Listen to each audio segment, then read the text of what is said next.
The Clarks and Sheltons' lives have not been the same since their sons were killed in the line of duty April 1st, 2007. Tonight you'll hear their story only on WBTV News. Hello, welcome everyone. I'm Paul Cameron. And I'm Molly Grantham. 3.5 years is a lifetime to wait for justice. A lifetime to wait for the man who killed their children to face justice.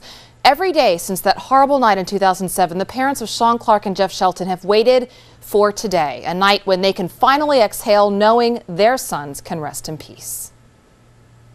I know what I wanted. That was dropped first shot out of the barrel. Death penalty. Yep.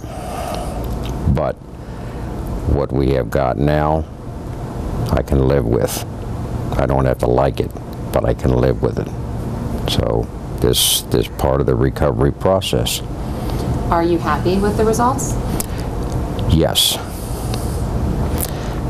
And no. It's yes and no for Bob Clark, Sean Clark's dad, because he says it's the best they could have received, and so he'll take it. He and Jeff Shelton's father, John Shelton, feel the same way. It's just been a living hell. You know, we rode a roller coaster of highs and lows, and more lows than highs. I mean, every time we just about feel like we're going to see something positive happen, we get our feet knocked out from under us. John has never before spoken publicly. He's waited 3.5 years to talk about this case. We'll never have our sons back. We have their memory, and we can't control when they come and leave this world, but I sure didn't plan on me burying him. I planned on him burying me, but it was a joy to have him.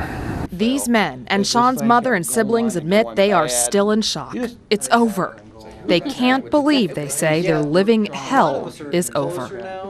Like I told the judge when I got up and spoke, you know, I hope God will forgive him, because I never will.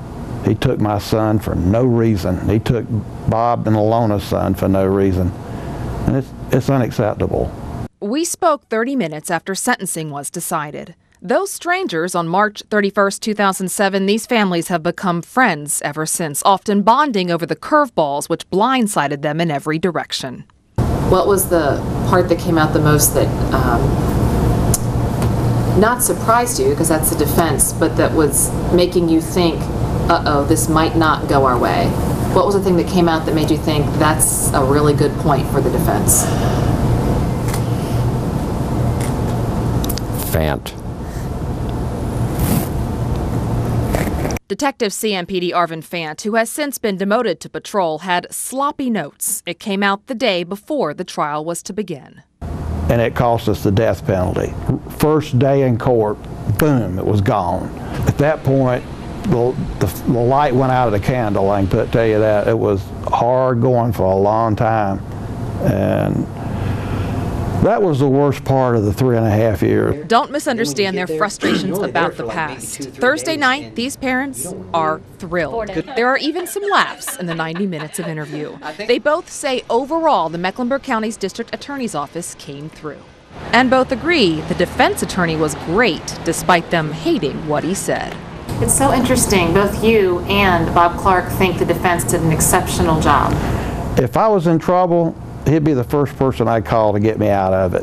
Alona Clark says after the verdict, Demetrius Montgomery's father came over to her. She gave him a hug. She talked with him very directly. And I hope someday that his son could apologize or tell us why he did it face to face.